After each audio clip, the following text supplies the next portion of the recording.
Hi and welcome to another story, and today we have part 3 of The Person Controller by David Baddiel, continuing from chapter 15, Countdown.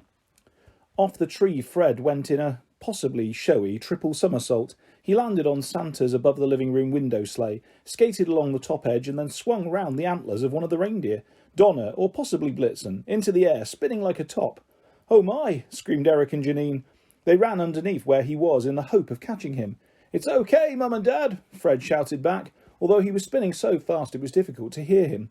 As soon as his mouth was the right way round, it was the wrong way round, if you see what I mean. He spun in a graceful arc onto the edge of the roof, putting one foot out to leap again and again across the tiles.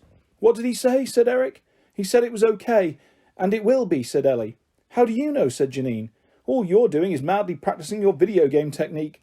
Ellie carried on working the controller. The cat had sped off across the roof. Fred leapt over her in a single bound and landed in front of her. Margaret reacted badly, possibly because she was no longer able to recognise this jumping, leaping person as Fred. Possibly she thought, it's a kangaroo crossed with a monkey, which is understandably frightening for a cat. She furred up like cats do, let out a long yowl and dug her claws into the roof. This wouldn't have been so worrying were it not for the large number of wires under her paws at that particular moment. "Time's running out, Stones," said Derek White, who seemed to have become a little crazed by it all. "You can't switch the lights on now, Derek," said Eric. "My cat's up there," said Janine. "And our son," said Eric. "Yes," she said, "him too." "Come on, family," said Derek. "Time for the traditional countdown. 10. The other Whites, Kirsty, Leo and Emma, looked a bit uncertain, but it's hard when a countdown starts not to join in, especially when it's Christmas, even in October. 9, they all said. Eric and Janine stared at each other, distraught. Then Eric said, "Ellie." 8. "Ellie, you're his older twin. He always does what you tell him. Yes, tell him to come down with Margaret Scratcher. 7. 6. 5. Ellie looked at her parents. Then she squinted up at the roof. Fred was approaching the cat, but Margaret Scratcher was digging her claws in. This would require something special. 4. 3. "Ellie," said Eric and Janine Stone together. "Do something." "I'm doing something," said Ellie. She put her fingers on the right and left front bumpers of the controller, clicking them together, while pressing down with her thumb on the diamond button and toggling the control stick from side to side. She looked up.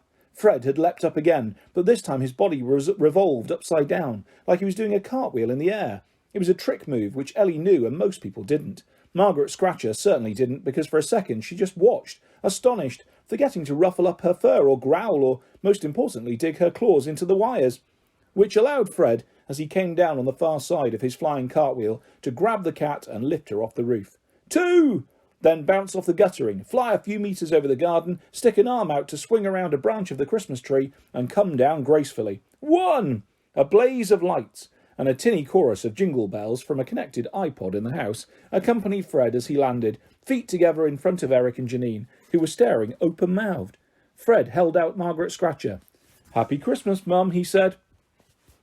Chapter 16. Have we got any bacon? As soon as they were back in their own house, Fred and Ellie had a brother-sister conference in the playroom. First item on the agenda, should they tell their mum and dad what was really going on? "I don't think so," whispered Ellie. She was whispering as the playroom was next door to the living room, where her parents were. "They wouldn't believe it anyway, and if they did, they'd take the controller away and—" "Try and sell it," said Fred. "Well, I was going to say give it to some scientists for tests or something, but—" And here she opened the door a little and looked at Janine and Eric, who, despite the fact that their son and cat had both been in danger of their lives 2 minutes earlier, were now settling down in front of Cash in the attic. "Yes, probably. But what shall we tell them about what happened out there?" Ellie thought. "We'll just have to make something up." Fred nodded. Ellie opened the door and they walked into the living room. "Fred," said Janine, not taking her eyes off the screen. "That was amazing." "Yes," said Eric, "amazing. Have we got any bacon?" "Actually," said Ellie to Fred, "let's not bother." They went back into the playroom. "So, what was happening?" said Fred as soon as the door was shut. "I don't know. I was controlling you." "I know that, but how?" "I've no idea." Fred thought about it for a while. "What game was I being?" This might sound like a strange question, but Ellie knew what he meant. "Super Mario." Fred nodded. "That's why I was good at jumping and landing." "Yes," said Ellie. "How do you know which game it is?" Ellie shrugged. "That's the one I was thinking about, while I was operating the controller." Fred nodded once more. "Do you think you might be able to think about other games in other places?" Ellie again knew what he meant. She looked at him and smiled. Chapter 17, Good Behaviour. So, this month's star for most well-behaved pupil. Well, you're not going to believe this, Bracketwood. Everyone in the assembly hall at Bracketwood raised their eyes to the heaven, because the same thing happened every month. Yes, it's a tie between the twins from 6D, Isla and Morris Fawcett. Mr. Fawcett, if you'll remember, headmaster, Mr. Fawcett, finished his speech and started applauding. His applause was very gradually and never entirely wholeheartedly taken up by the rest of the school. Meanwhile, Isla and Morris rose from their seats and came up to the podium, where their father, who never acknowledged he was their father at school, stood beaming with pride. "Well done, Isla. Well done, Morris," he said. "Thank you, Mr. Fawcett," they said, also pretending he wasn't their dad. "It's your 15th star for good behaviour," said Mr. Fawcett. "I really don't know how you manage it." "We just love being polite and nice and doing our best to make everyone else at school have a good day," said Isla. "And not bully them," said Morris. "No," said Isla, looking a bit annoyed. "That's right." "Good," said Mr. Fawcett. "Let's have another round of applause for Isla and Morris." And once again he started clapping. And once again the rest of the assembly hall joined in, very reluctantly. Later that morning, at break time, there was a big football match in the playground. All the Year 6 boys, a few of the girls and some of the Year 5s were playing. It was a fast and furious match, which is an old-fashioned phrase, but in this case, true. Everyone was running and pushing and jumping and shouting and trying to score as fast and furiously as they could. Fred was running down the right wing, chasing a loose ball. He had never actually scored a goal at school, even in the playground, but he could run fast, and most of the players were on the other side of the pitch. If he got to the ball and kicked it as hard as he could, he had a chance of a goal this time, he was sure. Or he did until about a metre away from the ball, and with his right foot already down back to kick it, he fell, tumbled over in fact, head over heels down onto the asphalt. "Ow!" "Well, well, well," said a voice behind him.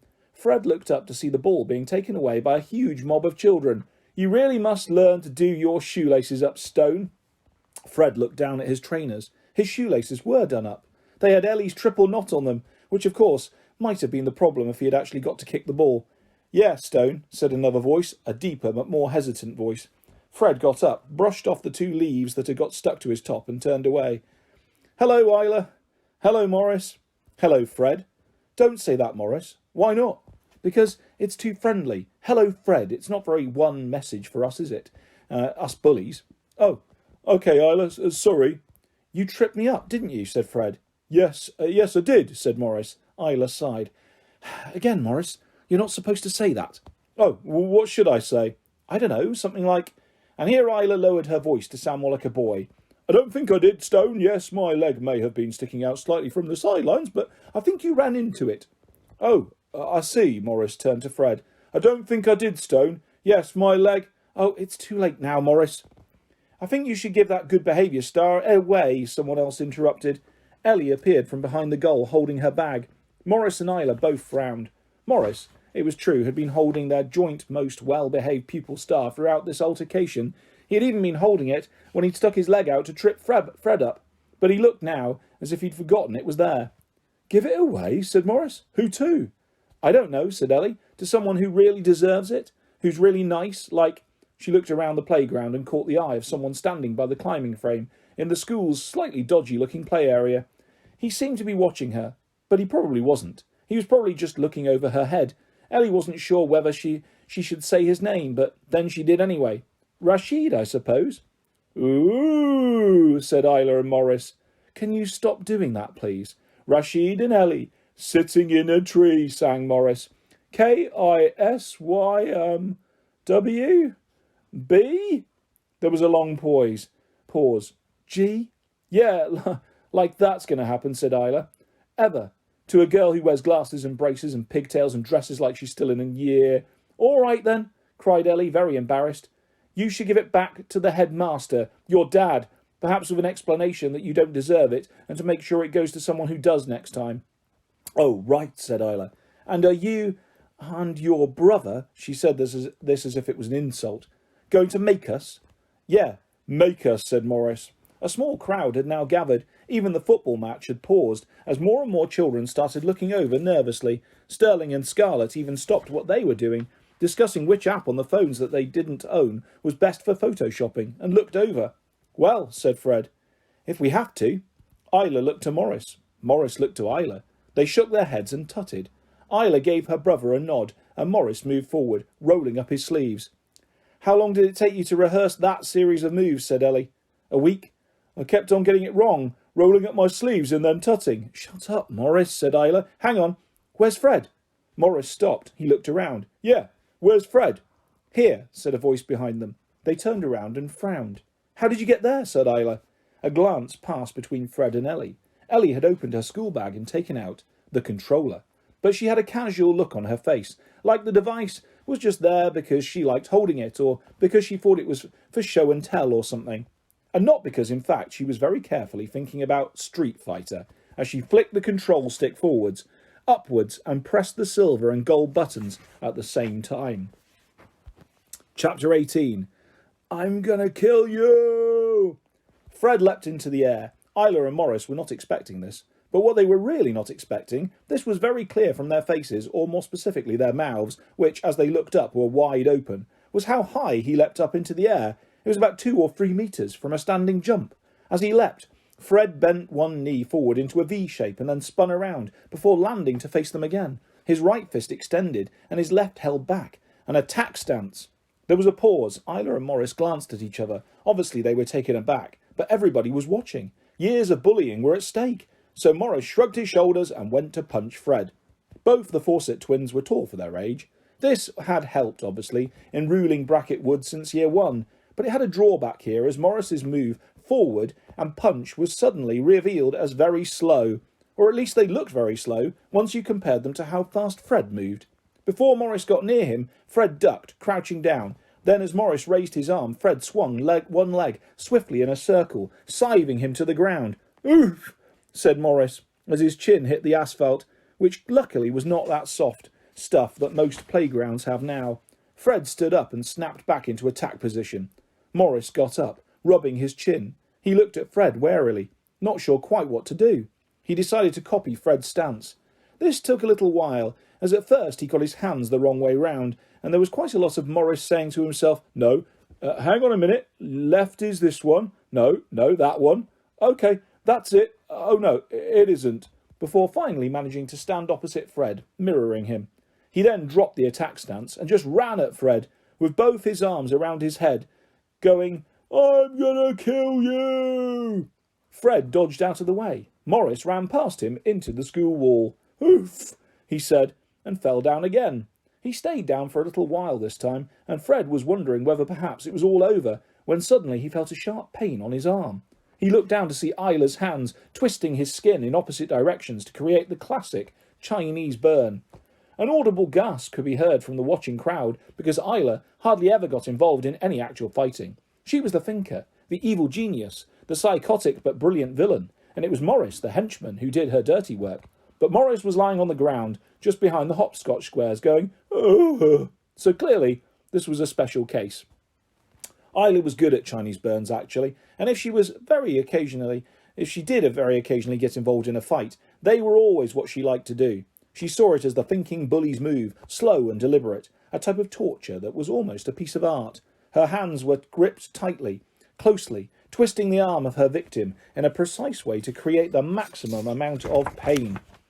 However, gripping this particular arm tightly turned out to be not such a good idea, because when Ellie saw what had happened, she pressed down the emerald button and rotated the control stick quickly in a circle, making Fred's arm rise in the air and then move around and round at top speed like the blade of a helicopter.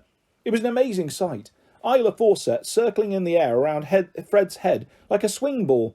She screamed very loudly and clung onto his arm very, very tightly, which was probably the right thing to do, because if she'd let go, she'd have ended up on the school roof. The crowd of kids, excited now by the thought that Fred might actually win this fight, cheered, almost as if that's exactly what they wanted to happen. What actually happened, though, was that Morris got up from the ground and, slightly dazed, turned back to try and carry on fighting Fred, at which point he was hit in the face by his own sister's flailing legs. "Oof," he said once more, as this time the back of his head hit the ground. Luckily, there was very little brain in there to be damaged. Ellie pressed some more buttons. Fred's arm stopped circling and dropped Isla, who stood up for about half a second, before twirling to the ground with dizziness. Bang! She landed next to Morris. The crowd cheered again. Isla and Morris struggled up, holding on to each other. They were clearly frightened, but Isla said, "Listen, Morris, there are 2 of us, and 1 of him." "Yes," said Morris, rubbing the back of his head. "So that means we outnumber him by at least 3. "Oh, God," said Isla. "The point is there's safety in numbers, or rather—" And here she turned to face Fred, who'd gone back to his attack stance. "There's victory in numbers." Morris understood that at least. Together with their faces set to full bully mode, eyes narrow, forehead low, teeth gritted, they charged at Fred. Ellie waited until they were both near him, on either side with their fists flying. Then her fingers darted across the controller, and Fred crouched again. He stuck both hands out and placed a palm on each bully's stomach, stopping them in their tracks. Then he lifted them up in the air until they were both horizontal. Weirdly, their fists kept moving, so it looked like they were in a swimming race, except without any water, and in a playground, with their clothes on. "What's going on, Isla?" screamed Morris. "I don't know, Morris," shrieked Isla, which was the last thing either of them said before Fred started juggling with them. Chapter 19. My turn. Wow. Wow. Wow, wow, wow, wow, wow. Fred and Ellie were back in the playroom, discussing the events of the day. "Wow," Fred was saying. "Thank God you put them down just before Mr. Fawcett came out." "Yes, I saw him coming through the door, in between Isla's face and Morris's face as they went past, so that's when I decided to catch them." Mr. Fawcett, it has to be said, had been a bit confused. He made a point, generally, of not over-acknowledging Isla and Morris in the playground. Sometimes he would sneak in a wave, and once he'd been seen secretly trying to blow Morris a kiss, but mainly he liked to pretend that they were just like any other pupils at Brackett Wood. So he didn't quite know what to do when, on emerging from inside the school, he saw both of his children running away as fast as they could from a crowd of other cheering children around Fred Stone. He chose, in the end, just to nod to himself 3 times and then go back inside the school, as if nothing was wrong, because otherwise he would have had to go over to Isla and Morris and ask them what was wrong, and if something was wrong, then he might have had to hug them to make them feel better, and then he might have ended up bursting into tears himself, and all that wouldn't really work with the "I treat my children just like any other pupils" thing. "This is amazing," said Fred, holding his arm up and pointing at his bracelet. "I want to do more stuff, other stuff." "Yes, but—" "Like football." "Yes, but—" "Because if you can control me like Super Mario and Street Fighter, then you can control me like someone off FIFA." "Yes, but—" "And then I can get into the school team, and hey, never mind the school team, I could—" "Fred!" shouted Ellie. Fred stopped talking. She had also put her hand up to his face. "What?" he said. "What about me?" said Ellie. Fred frowned. "What about you? When is it my turn?" "Your turn to what?" Ellie looked at him like he was mad. Like it was obvious. "To get to be controlled. To get to be the one who becomes—" She struggled for the word for a little while then, as if it was a slightly embarrassing word, slightly babyish, but did sum up best how she felt, and said, "Magic." "Oh," said Fred, "but—" "What?" "Well, you're the one who's better at video games. You're the one who's great with the controller." Ellie opened her mouth to speak, but then shut it again. She knew this was true. "But I don't mind," said Fred. I can try. What game do you want to be?" Ellie paused. What game did she want to be? There was a knock on the door, and in came Eric. Well, actually, he didn't come in since the door to the playroom tended to stick on the carpet without opening fully, which meant that while there was easily enough room for Fred and Ellie to come and go, Eric had to squeeze through. On this particular occasion, he started to do that and got stuck. "Oh, God," he said. Janine, can you push me?" "What? Push me? I've got stuck in the door." "Push yourself." "Push yourself? What does that even mean?" "Dad," said Fred, "what is it?" Eric sighed and managed, with some discomfort, to force his right arm in between the side of his torso and the door frame. He was holding an envelope. His hand waggled with the effort. "This got dropped through the door for you." Fred took it from his dad. "By the way, you two," said Eric, "have you done a Christmas list yet?" "Don't worry, Dad, we will," said Ellie, not really looking at him. That envelope had piqued her interest. "Well, OK, but better get on with it," he replied. "Next door's lights keep on reminding me at least." Getting no response to this, Eric, with some more effort and a loud pop, reversed back out of the door. Fred, meanwhile, had opened the envelope. "What is it?" said Ellie. "It's an invitation to Rashid's birthday party in 2 weeks." "Oh, OK," said Ellie, looking down. "Are you going to go?" "Yeah. I didn't think he liked me very much. He's cool." "Yes," said Ellie, still looking down. "Oh, look, he's written something in it. Hey, Fred, that was amazing in the playground today. Hope you can come." "Oh," said Ellie, still looking down. "And bring Ellie." Ellie looked up. Really? Fred turned the invite round to show her. Ellie went red, but smiled. That's nice. Yes. Ellie carried on looking at the invitation. Then her face clouded over. Still, he's probably just being polite, she said. Fred thought about this. Rashid was definitely a very polite boy, but surely that was a good thing. I don't think I want to go, really, Ellie continued. This confused Fred even more. Why not? Ellie sighed. I just think it won't be a party for girls with glasses and braces and pigtails who dress like they're still in year 1. Fred frowned. Why are you saying the stuff Isla always says about you, when she's being horrible? I don't know, said Ellie. Then for a moment she looked very sad, before adding, maybe because she's right. Fred didn't completely understand what it was that was making his sister so upset. He also didn't understand why she would say she didn't want to go to Rashid's party, when he knew that she definitely did want to go. But he knew it was all to do with how Isla had made Ellie feel about what she looked like, which gave him an idea. Ellie, he said, put the bracelet on. And that is where we will leave part 3 of The Person Controller by David Baddiel. I'll be back soon with the next part of this fantastic story and lots more stories and videos coming your way very soon. If you'd like to subscribe or hit a like, that's always appreciated, guys. Thanks for listening. Take care. Bye-bye.